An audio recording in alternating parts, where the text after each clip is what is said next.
All right, I am so excited to hang out with you today to talk about one of my most favorite topics, which is really presenting with purpose. Today, specifically, is with our buyer clients, and next month we'll talk about our seller clients. But really, the whole idea in this session today is that we slow down enough and have curious conversations with our buyer clients so that when we are getting the opportunity to present with them and to them and share our value, that it's a no-brainer for them to say yes and get into agreement and want to work with us because we will obviously set them up to see that it's the right choice. So today is called Present with Purpose, and it's all about crafting our conversations that close deals. So let's get started here.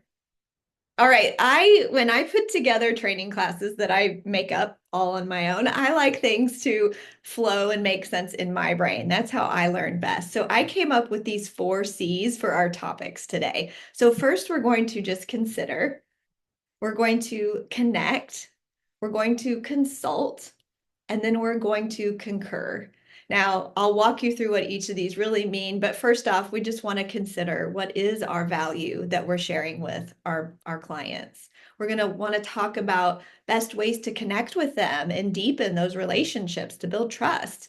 And then once we actually get to the consulting, the face-to-face conversation, that we are, doing it at such a way that it makes sense and flows so that they feel even more connected and trust us. And then concur simply means that they agree. That is getting to agreement, that we have presented our value, we've connected with them on a deep level to truly understand their wants and needs, that they absolutely agree that they want to sign an agreement to work with us to help them achieve their real estate goals. Those are our topics for today. So first off, consider this. So when I was thinking about this topic last year when I created this material originally, and I've gotten to think about it a lot more, I think in order to best serve our clients, we have to believe that we have value and that we have the ability to truly help them. So in your consideration, I would just ask, what is your value? And what is it that you can do to help them achieve their goals? See, in my early days, I didn't think I had much value. I just thought, oh, I can only do the same things that everybody else does. But the good news is that over time, we get a little bit more confident in our skills and we see that there maybe are some extra things that we have learned to add into our business and our conversation. So we'll talk about those today. But when I think about our own mindset around considering our self-worth so that our clients will trust us, agree to work with us, I think it goes into just first off our mindset. Do we believe that we're worthy? This is an industry that there's realtors all around town, all over the place. They even may have a family member that is in real estate. But I realized back then, because I have been doing this for 24 years, I realized that if I stay consistent with my conversations, with my relationship, that usually will trump many of the other relationships that they're having. And also, lots of people get out of the business all of the time. So what I used to think, oh, they already know someone or they have a family member that's in real estate. The truth is that may not be the case next week or next year. So remember that you are worthy and you are valuable.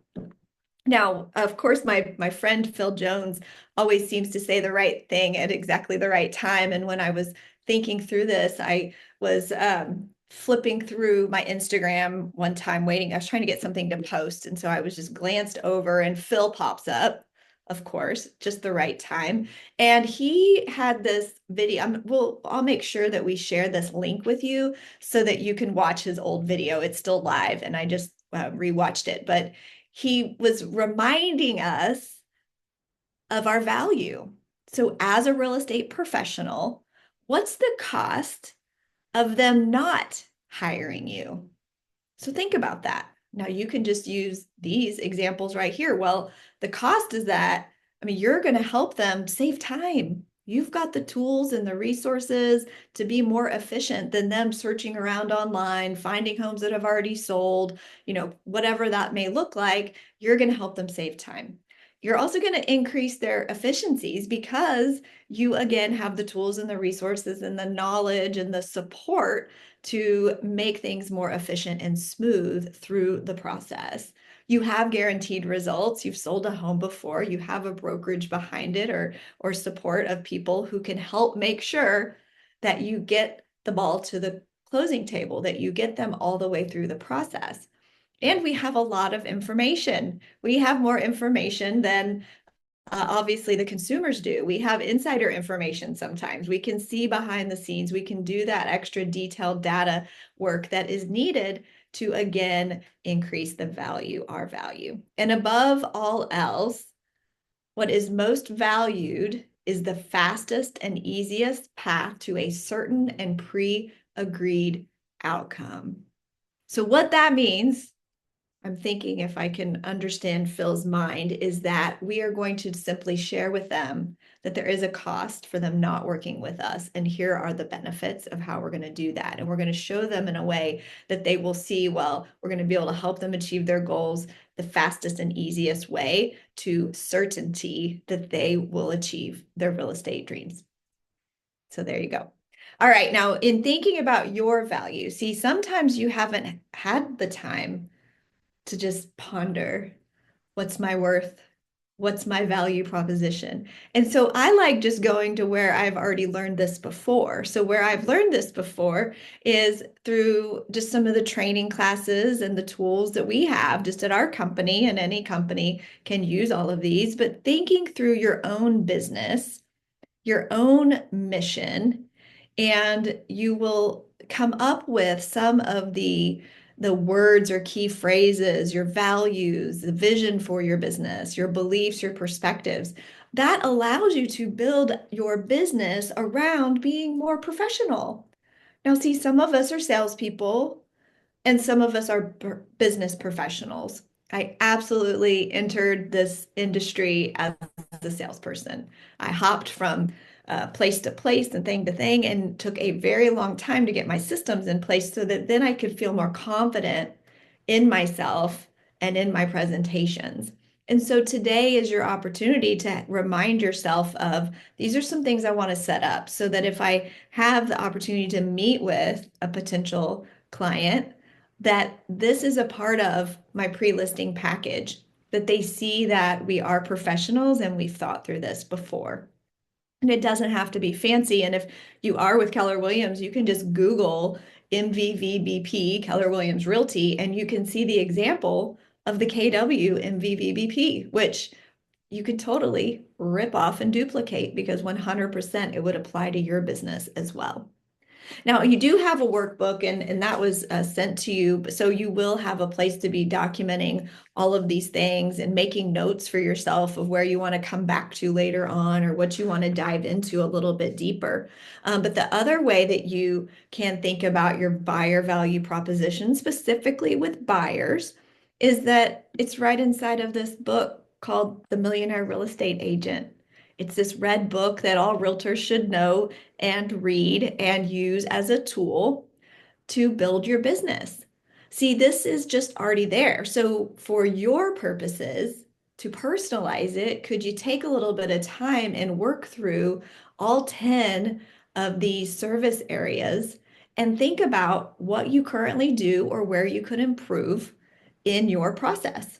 So, for example, a needs analysis is what does that look like currently? When you're first meeting with somebody, are you asking great questions to really deepen and understand their wants and needs and not just talking about you? This is where everything really starts. The early conversations are the ones that allow you to have clarity and connection with them on how you really truly will work together. And so this is where we take, even on our team, is we look at each section of this and build out a plan or a checklist. This is your value proposition for your clients. So you don't have to reinvent the wheel. When sometimes you hear these phrases or words, you think, oh my God, I don't even have time for that. I'm just trying to help people, trying to show houses. Well, you already have the footprint and the foundation of these ideas here already created for you, and now you just can tweak it and personalize it.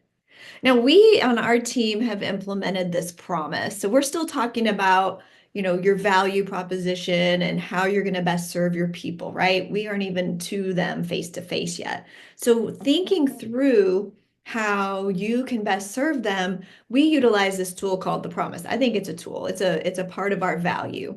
The promise was brought to us many years ago by some great agents who had this whole aha moment where they realized that when they just shared with their clients at the very beginning of time of working together, that they have a mission, they have a promise that they will work to deliver on this promise. And the promise then would be to work as a team to ensure a smooth and seamless transaction, to exceed expectations, to make every effort to be proactive, to provide this exceptional service, to guarantee that each client receives such an outstanding experience that they always think of and recommend us to their friends and family. Now, this is in our buyer consultation book. This is something that's sent to them in advance for reading review before we even get there. This is something that we share with them out loud that we have this promise. So, what happens when you share with your clients that you have a promise to deliver on your mission and have a goal that you deliver such an amazing client experience that by the time that you get to the closing table, if not before, that you will have delivered on this, that they will then, in fact, have thought of somebody or heard of a friend or family member or passed along a name of someone who may need some real estate help. And asking for that referral up front and giving them the heads up that you're going to ask later on definitely primes their mind to always be open to that possibility. Now, do we always get a referral at closing? No way, of course not. But is over 55% of our business year after year directly from repeat clients and referred clients? Yes. So when we plant this seed, even in the beginning of time of working with our people, it does come back around. So we say if not a referral, then a review will do. So a 5-star Google review. And because we've really focused on at least getting a review after every closing. We're up over 300 online 5-star reviews on Google, where now guess what happens? We start getting more inbound leads and calls from people who have done their online research and found us because of the great experience we'd given other clients. So all of these are things to think about. So maybe you utilize the promise. Maybe you borrow this as an idea to insert because this is in our buyer guide. This is when we're face to face with our clients and we are going through all the ways, and I'll share that with you here in a little bit, of how we're going to help them. And we always finish with this at the end so that it is top of mind and important that they will notice that. So now let's just talk about how we're going to serve them. See, we're still in the pre-planning phase. We're still not even face to face with the client yet. So what does your service currently look like? If you were to think through all the things that you're doing to walk people through the process, do you have checklists and systems in place? You might be on a piece of paper, it might be up in here, which is kind of scary because that's when I learned that systems actually help me sleep better at night, is by having a checklist and a system. And so maybe today is the day. You're here because you're ready to really, really focus on what your systems look like inside of the process. Because see, here's what we found is that if we delivered on our client experience, if we delivered on our promise, then we did deliver this amazing experience for our clients, then it makes sense that they would share a review or a referral with us. So I teach and talk about the 5S model all the time. It's from the class Customer Experience. I've got it coming up later on this year in one of our free series, so you're welcome to hop back in again. But just think through these 5S's real quick with me. You've got set space in your notes there to write down some things. So first we want to set expectations. This is when you get to the table. You're face to face. Hopefully you're in your office in a professional setting where you're really focused on getting to know them and their wants, their dreams, and their goals about real estate. So first, you're just setting expectations together. You're getting to understand how you're going to best work together. Then you get them signed, a signed agreement, and you're going to serve them. That means you're going to do what you said you would do during that first appointment and conversation together. And then survey is that you're checking in along the way. If you guys are noticing listings are staying on the market a little bit longer, it's taking longer to find a home or get that home under contract or get that home to stay under contract with buyers. Maybe they're writing multiple offers. And so you're spending more time with your people. So making sure that you're checking in systematically. Maybe it's just once a week. If nothing's going on, we're still going to touch base. Whatever that looks like for you. Stay in touch with them. Survey means that you are checking in and seeing how they're doing. Now, the fourth S is surpass. This is the surprise and the delight, the unexpected adventures that may happen inside of a transaction. So inside of the transaction, we've got all these high points of exciting things that happen, like, yay, you're under contract. Yay, the inspections are good and clear. Or we've all negotiated all the repairs. Or yay, the appraisal is in and good. Oh my gosh, it's closing. You're clear to close. So we've got all these high points. And could there be a fun little treat or surprise or acknowledgement during that period to really celebrate the moment with them? And then these celebrations, that just reaffirms with them that you are delivering on your promise. You're holding their hand through the process. And then lastly, and sustain, that is just really sustaining the relationship, letting them know that on closing day, that's not the end. They're going to keep hearing from us. They're going to get invites to the next client event. We're going to stay in touch with them to provide vendor phone number service providers when needed, that we are still a resource for them and this relationship is not over. We want to let them know that so that they're not surprised. And it also holds us accountable to actually following up. So when you're thinking through your service plan, are you having checklists and systems along the way? Now let's just think about your process. So I think inside of the process here, I think that was just really what I just explained. So that your customer experience, those 5 S's become the process that you follow through your checklists and systems to stay in touch with your people. Now we're getting to connect. This is only our second C here. So remember, the connection needs to be thoughtful and curious. See, I've hung out with Phil Jones way too much lately because I keep saying curious conversations, which curious questions, so that you can have deep and meaningful conversations that build trust and rapport with your people. Now, I am, again, old school in my processes because I'm going to first go to a tool or a framework that I know already exists instead of reinventing the wheel. And you can totally do this too. So I was just at an event in New York City, a certification with Phil Jones in the Exactly What to Say community. And, someone was kind of knocking these acronyms and these ways of asking questions to people. And to me, there's no reason to knock it. It's just that you would have more curious questions. But this is a framework so that you stay on track and don't forget something, right? So if you have ever heard of LP Mama before, it's just a great tool to have in your toolkit in your mind if you're out and about and you don't have your lead sheet with you or a place to take notes. It's just a framework for asking great questions. So you don't just say, what location do you want to be in? You're not a real estate robot. It's just a reminder of the questions that are important for you to understand in order for you to best help them. So this is even before you've met them face to face. We still are not even to an appointment yet. Are you asking great questions to really understand? And this isn't like a doctor's intake form that you're just like question, answer, question, answer, question, answer. It's just, again, a path to take to make sure you're asking great questions. So you can use this or not. This will be one of your resources. It looks just like this. It's in your workbook. You've got a blank one here. But it just allows you to make sure that you're sticking with the important facts with curious questions all around it. So, what location is most important to you? Oh, cool. Well, tell me more about that. What is so great about that area? It could be because of schools or family, and you want to know why that location is important to them.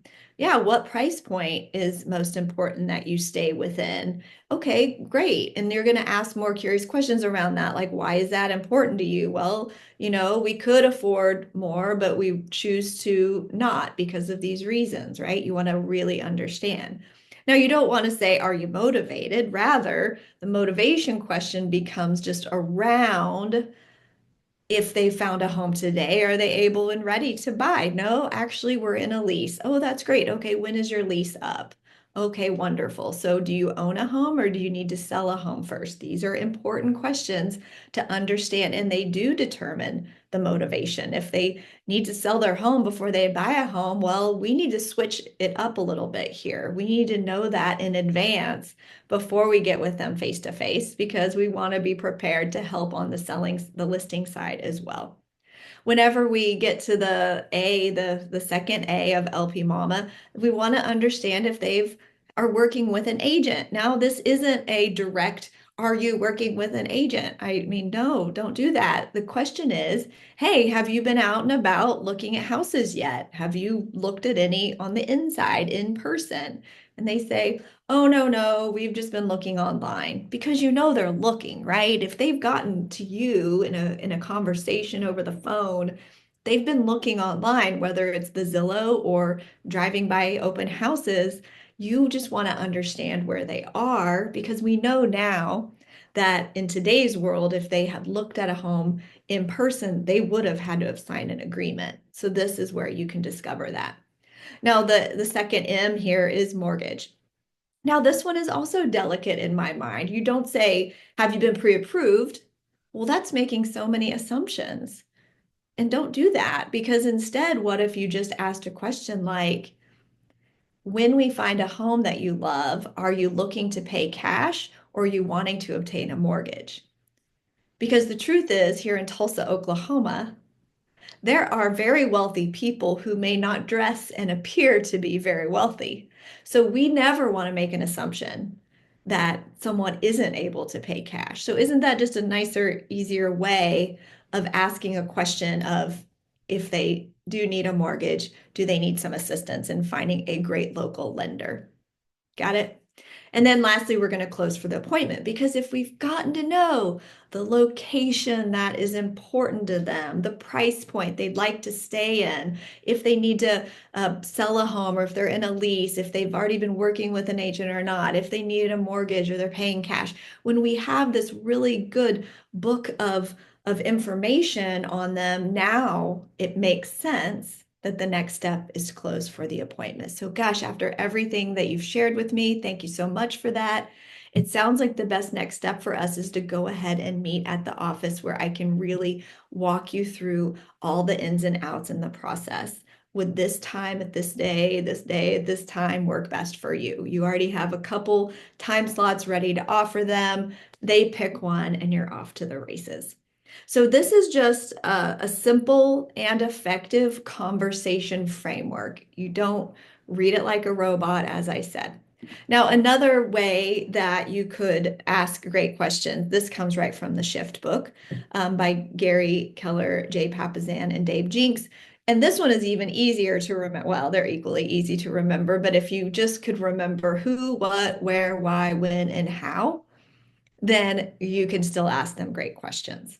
So who are they? Getting their contact information. What do they want or need to do? Where do they want to do it? Why, when, and how? And that is how you can connect with them through great conversations. If someone really sat with you and asked these deep probing questions inside of each of these topics, you'd feel like they really cared about you, and you do care about them. You do want to set them up for success. All right, so we have talked about how to, first off, just uh, consider why you have value, connect with your people through conversations, and then we want to later on consult and concur. But I created this class a while back. It's called Dig for Database Diamonds because I had a coach that asked me a question. He said, Jennie, um, this is when at a point where we knew we were a little off goal. And so he said, what needs to happen right now? And I said, well, what I need more agents on my team. Obviously, our production is down. We just need more people doing business. And he said, well, okay, that would take some time. You'd have to find the great agent, get them all trained, make sure they understand the process. So that has a long uh, ramp up to get going on that. And I said, okay. And he said, what else could happen? I said, well, what could happen is that the leads and referral opportunities we do get, that they are connected with, that we properly capture them, we connect with them, and we convert them and we close them, that there is always follow up so that we don't forget about people. Because can we forget about people? Can we put other things in front of what may seem like a not urgent client, but then that client does become urgent and we forgot to follow up, so they go off and buy a house they found at an open house? All of these things are possible. And so that's where in this Dig for Database Diamonds class, I came up with. So these were just the definitions that I came up with whenever thinking about these 4 C's. So I put together a binder, a physical old school binder for my team, because if we have these people in writing, so like you've got this piece of paper with the buyer questions that we are going to ask great questions with. If we have a binder of people and we carry it around, we absolutely can't forget them. This is just an example and an idea. Of course, we have technology that can help us, but the reason I came up with this was because I was fearing that technology sometimes is so beautiful and amazing, but if we're not logging into that technology, or that technology has a glitch or something gets marked off on accident, that follow-up reminder for life could have been turned off for some reason, and we just could totally have lost that opportunity. So I defined what each of these 4 C's would look like. So capturing someone is that we get their contact information. We've captured them. And then once we connect with them, that means we have a two-way real estate conversation. We can convert them whenever we actually set an appointment, and then we close them. In this example, a close is that we get face-to-face, sign an agreement, and now we're going to work together. So these were my 4 C's. I know I've got all these different letters and things, don't I? But these 4 C's allowed us to move people through this process with the, digging for the database diamonds. I called it that because sometimes all of the business opportunity is not in far yonder reaches, but rather right below us in our own backyard, meaning our own database or our own connections and community. So this was a part of that class. And again, we'll have this one coming up in the future if you haven't. As a Momentum member in our group, all of these past trainings are available, so you guys have access to this already. But this was just a place to put, like if you receive a lead or referral, you just have it on a one-page document so you can't forget about them. It's at a glance, and you could carry that around with you. Now, another thing that I came up with as a part of this was sometimes we just may not really know what to say.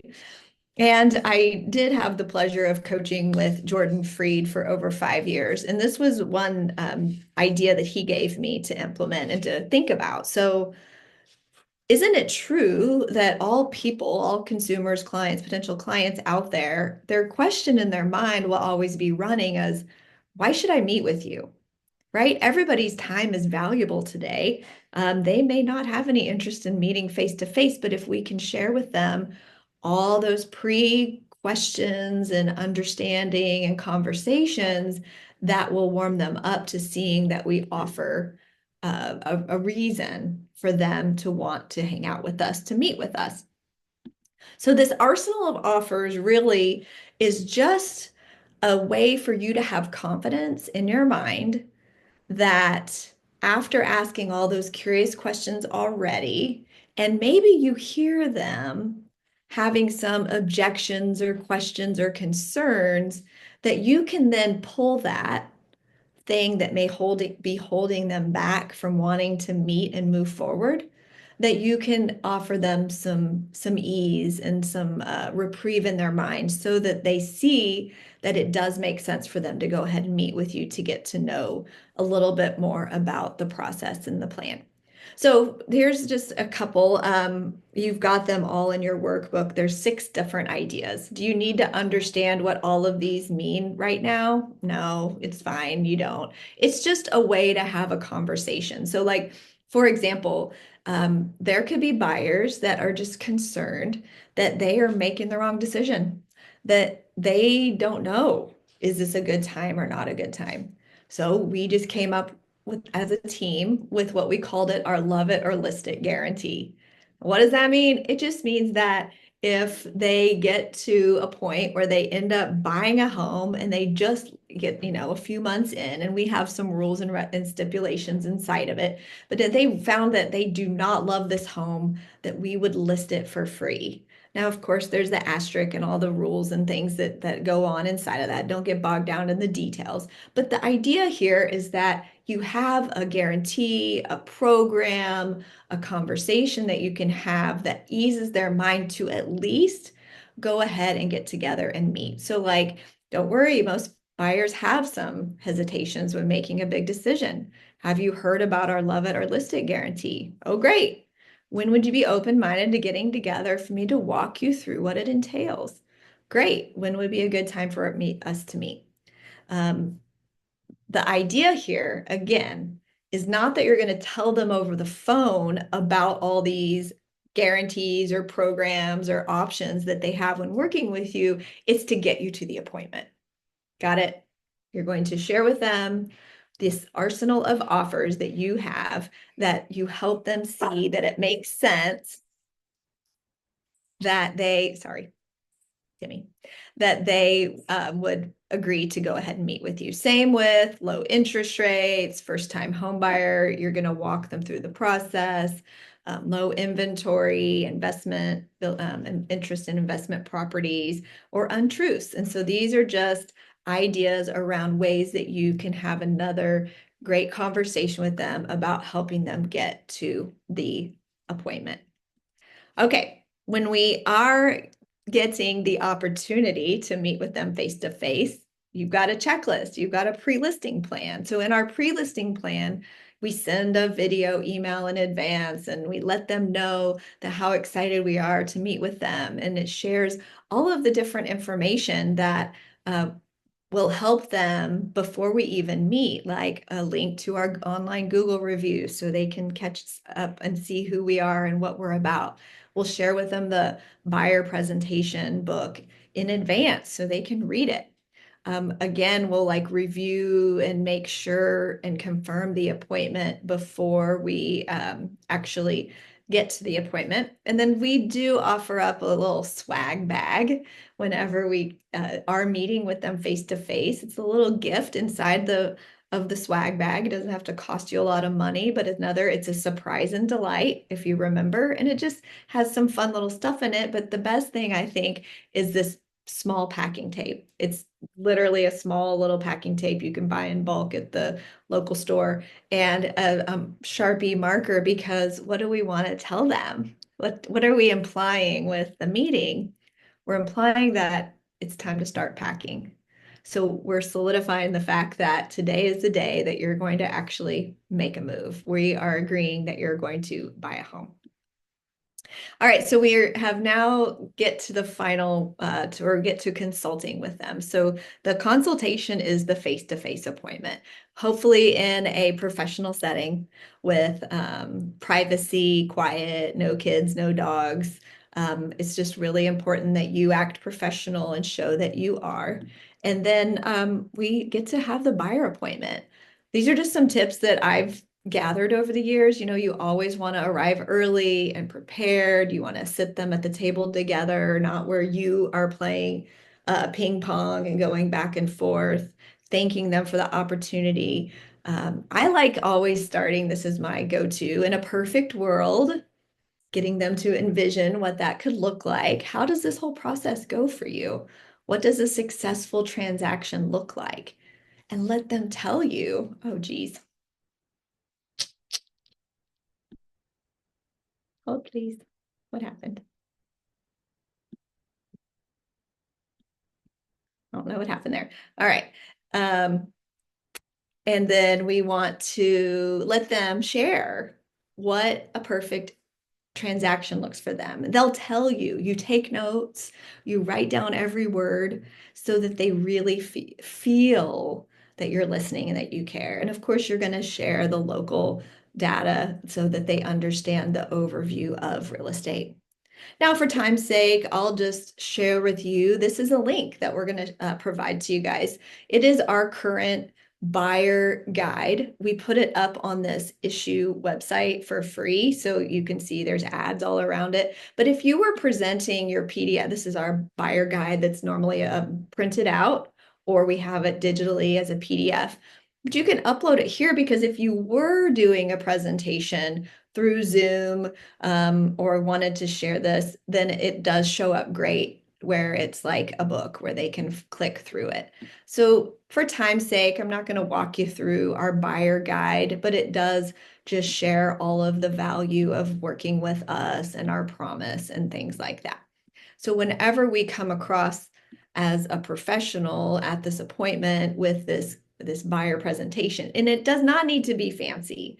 Nowadays, ours is a little nicer quality material, but I absolutely built my business on printing out my buyer guide on my home computer on thin paper, putting it in a notebook from Office Depot. It works. It doesn't matter. It's just that you're showing up with a prepared presentation. So don't overthink that. Don't hold yourself back from putting these things into action because it's not perfect, because I'd rather you do something than be perfect, because it will make a difference, I promise.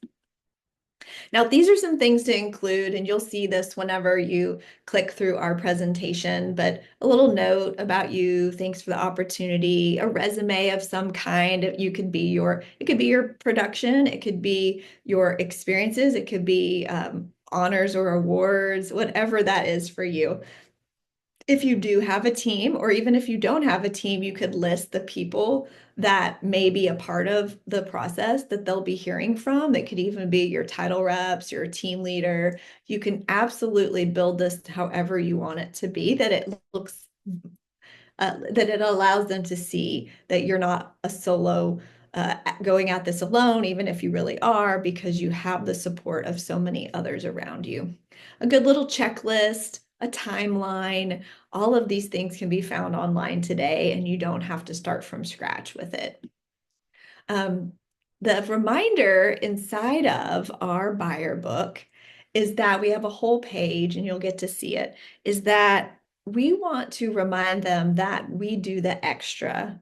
Remember, the average agent is going to put them on a search, set them up in a portal where the buyer will get emails of new listings in their inbox, usually at 4 a.m, and they're like, wow, thanks for sending me that. And they're going to be receiving this. Now, every agent can do that. It's important. It's true. And in addition to that, what else are you sharing with them? Are you providing extra stuff with them? So we let them know that we can send letters and postcards to their neighborhood that they're specifically targeting, that we can search and share with our own database, our vast network of people that have worked with us in the past or that we are in relationship with. As a team, you can share with them, you do this as well. Each Monday at our team meetings, we talk about upcoming seller listings and urgent buyer needs, and can we match any of those up? It's called Matchmaker Mondays. Just make it up, say you do it. And also, if you don't have a team, maybe you have a group of agents in your office that you can always just share upcoming listings with. This is value for a buyer in a low inventory market, or any market, to be honest. That is a value, because the truth is, that is what buyers want most. National Association of Realtors puts out an annual survey of buyers and sellers. You can go pull it, NAR National Association of Realtors and search for buyer profile, and you will see what is most important to them. And it is finding the home. That's right, finding the home. Now we do this extra and above, and this is inside of our buyer book that you guys will get a copy of, and I think it's in your workbook as well. But it's a whole page in our presentation, and I made it up. It's called You Benefit from the Wallach Way, because my last name is Wallach, and so there you go. So make up your own little words of how you're going to help them extra. Because you see here, this is in our buyer book, it says, in this market, it takes a proactive and aggressive approach to find you the best home at the best price. Our multiple listing website does provide up-to-date info. So you're educating them on where the most up-to-date info is, and you're going to go above and beyond in these other ways. You're going to share with them that you have a database of however many clients that you will be sharing their name with. You could door knock if you chose to. You could postcard. You can send letters to specific neighborhoods. You could utilize a different kind of phone tool that is TCPA compliant, of course, where you send calls or text to people that are on the do not call that are not on the do not call list. And then you also have a social media network and referral groups and Facebook groups where you could post searching for homes for your buyers. Could also share with them that we have expired or canceled or withdrawn listings that are available to us. And then, like I said, we do Matchmaker Monday. So we have a listing pipeline that we possibly could have a potential seller already in our pipeline of upcoming people that could be a great match for your home. So those are ways that we go above and beyond. And you have done such a great job at, first off, just considering your own value, connecting with them through conversations and consulting them to the appointment, and in the appointment that they see that the best thing to do is to concur.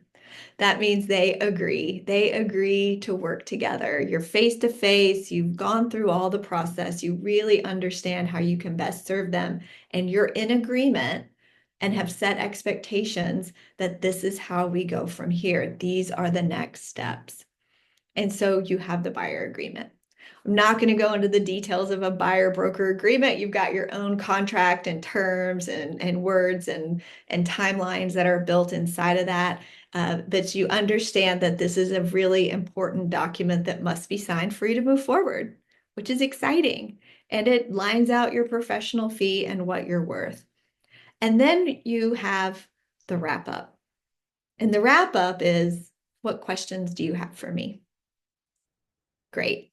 Then let's move forward. Let's go ahead and sign the contract to get us started and working together. So with our buyer agreement, you'll transition.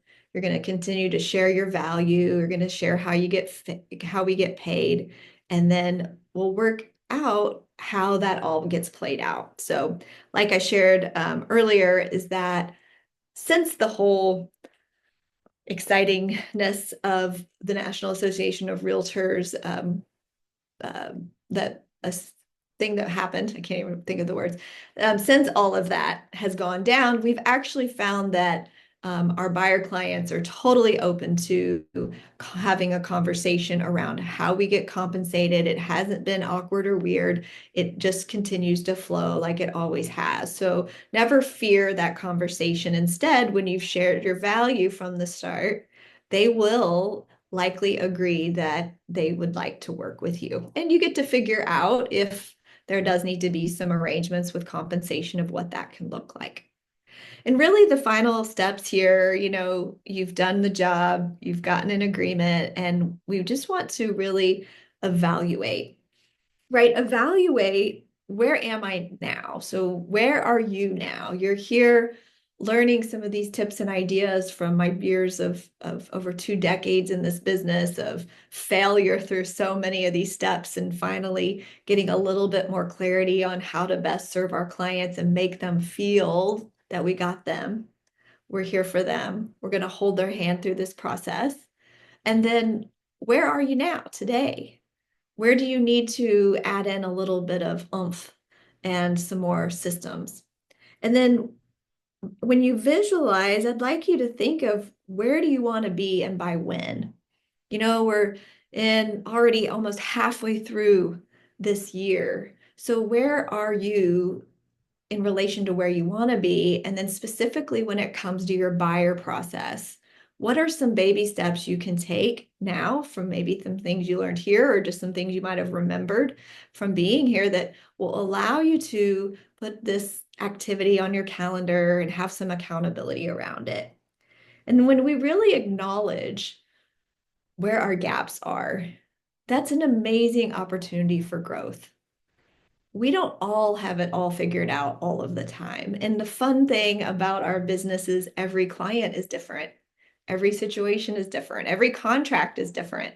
And so, as long as we're continuing to stay ahead of ourselves when it comes to being okay and open to growth and learning. So, that's what I encourage you to do after today is really think through your next steps. I want to chat with you guys. We have a little bit more time here together. I do have a resource folder for you.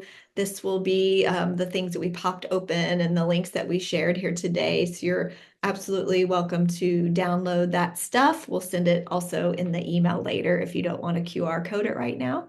I do have a Facebook group and I do share a lot of free stuff in there as well. If you are not inside of your journey with Jennie, I'd love for you to join me. And then lastly, I do want to remind everyone I do have a monthly membership group. In this group that you get all these free trainings, of course, but also all of the downloads and the resources, a library of over 200 training masterminds and guest speakers who have presented with us, and also the opportunity for a monthly call with me to help on your journey as well.